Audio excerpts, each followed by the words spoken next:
Хорошо, идем демократию наводить. Мы продолжаем наш увлекательный путь по побережью на пути к Нова Проспект. И говорить будем не только об ошибках или халатности исполнения работы, но и проводить анализ игровых уровней в Велфхаммер. Давайте сначала осмотрим карту целиком и сделаем некоторые выводы.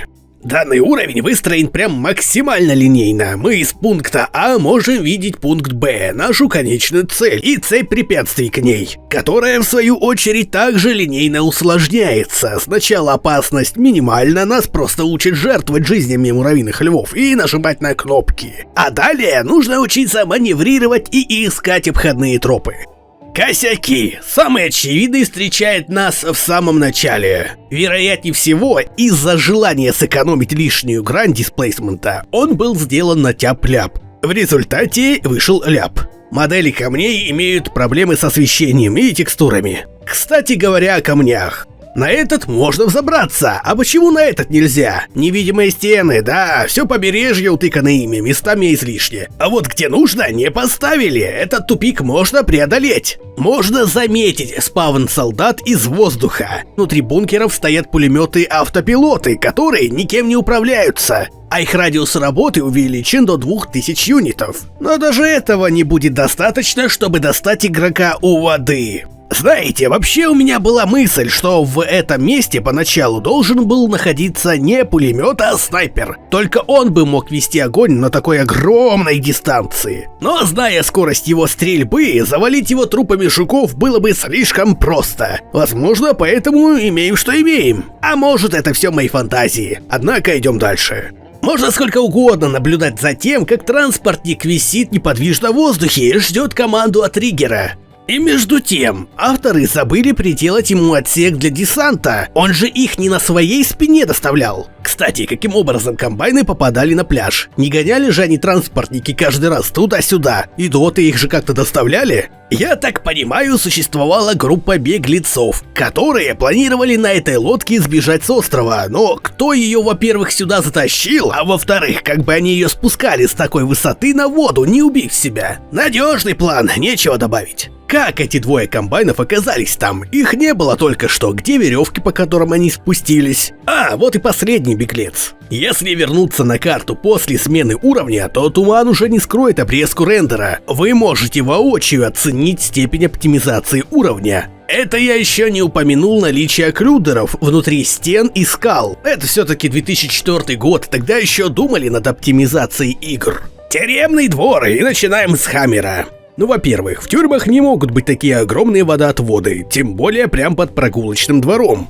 Во-вторых, охранные башни не могут находиться на территории, где гуляют заключенные. Они обычно размещены на стенах тюрьмы или позади них. И почему ограждения есть только в некоторых местах? В-третьих, что с дверями? Их попросту нигде нет внутри стен тюрьмы, даже, на охранных башнях. Как туда, по задумке авторов, сбирались солдаты Альянса? Как персонал тюрьмы вообще покидал здание? Сам уровень, как часто у Valve бывает, выполнен по схеме крюка, в данном случае винтовой лестницы, что существенно экономит ресурсы и затягивает время геймплея, к которому мы сейчас и перейдем.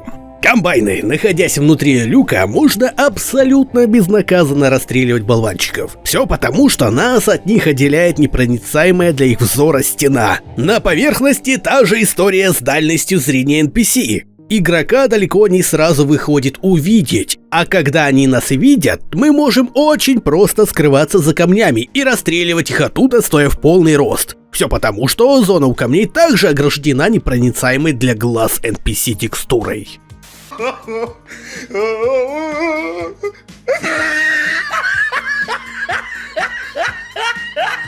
Обломки падают сквозь потолок. Все окна нормальные, кроме одного. Вообще, очень заметно, что внутренняя часть Nova Prospekt делалась в спешке. Вот эти все браши друг на друге, выпирающие модели, никакой нодра, а зачем такая ерунда? Кривая текстура, хорошая вентиляция, особенно в дождливую погоду. Давайте честно, тюремные камеры очень лениво выглядят. Это просто кубы пустого пространства, внутри которых не всегда есть модели. Тут даже решетки нет.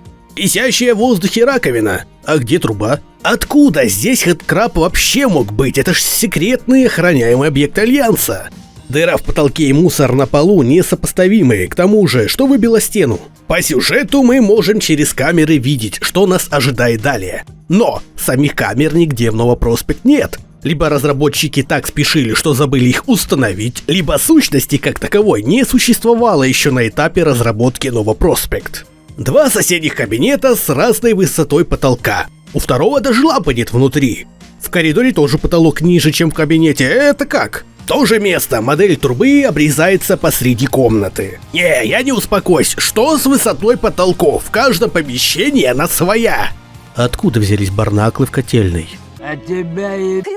Очередное окно, на котором лежит бетонная плита. Копипаста. Снова хедкрабы. Откуда? Почему? Бэкграунд. Ради экономии убрали большие каменные укрытия. Если вернуться на первую карту и сравнить геометрию этого здания там и здесь, то очевидно, что разработчики забыли о том, что никакого поворота налево там и быть не могло. Банька, но как в нее попал муравьиный страж? Ведь двери заперты, стены не проломлены, а единственная дыра хоть куда-то — это потолок. Кстати, все унитазы, писсуары и умывальники можно разрушить. Класс. Ошибка проектирования освещения душевой. Из одного окна свет вообще не падает. Ну не бывает таких теней от такого окошка.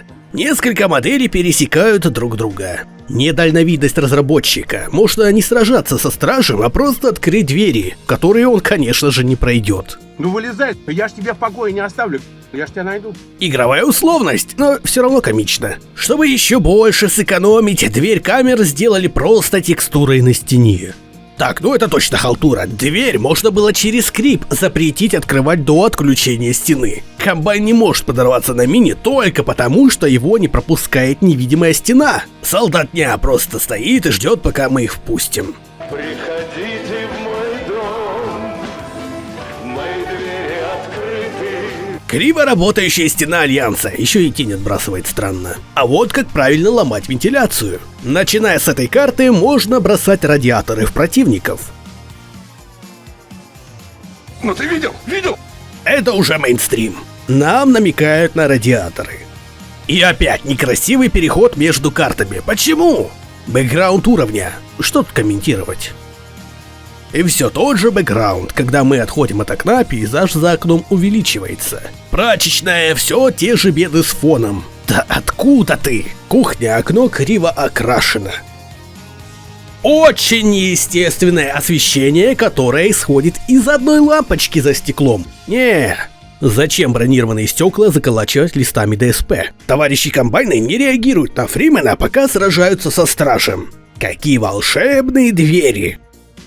Депо, видно, как капсулы появляются и исчезают на глазах. Откуда эти горы, если потолок цел? Текстура стены Альянса проходит сквозь потолок. Двери, ведущие в тупик, который особо не маскировался. Уже вторую игру подряд Алекс вынуждена спасать папашу. Сколько можно? Сколько можно? Можно не дать двери закрыться, просто нажав клавишу Е и посмотреть, как Алекс не спеша пойдет вниз отворять решетки. Valve могли хотя бы поставить невидимую стену, блокирующую игрока, когда он входил в дверь. Еще один пример освещения сквозь двери. Напоминаю, что буквально за стеной от хедкрабов пункт управления Альянса. У стены потолка разный материал текстуры. Свет горит, но темно, как в кошмарных снах. Вентиляция игроку не дает встать в полный рост из-за невидимой стены. Как всегда, экономия на бэкграунде. Ведь игроку уже не может стать интересно, что за окном. Рокет-джамп и никаких перестрелок. Я думаю, иногда локации вообще не тестировались на предмет обзора. Мы спускались из диспетчерской 5 этажей вниз и все равно оказались на уровне 3-го этажа. Окна здания напротив обрезаны наполовину. Граффити в камерах тюрьмы, да. Турели могут выполнить 90% нашей работы. Комбайны даже не пытаются забросать нас гранатами. Алекс появляется через 10 секунд после того, как сказала, что покинет нас ненадолго. Но она не могла бы за столько... кого это волнует? Принесенные турели пытаются атаковать Моссман, как солдат Альянса. А теперь перестали. Гордон не опускает оружие, когда смотрит на что? Это все те же украденные турели. Ну, умер и умер. Маленькая приятная мелочь. Фримен отводит оружие в сторону, когда смотрит на друзей, а от Моссман не отводит. А турелька не телепортировалась. Ламар из воздуха, еще и сквозь ногу Кляйнера. При должном усилии можно увидеть задний фон карты. Это явно не вокзал Сити-17. Пса уже нет помещений, а звук его двигателя все так же работает. Ну чё, народ, погнали на!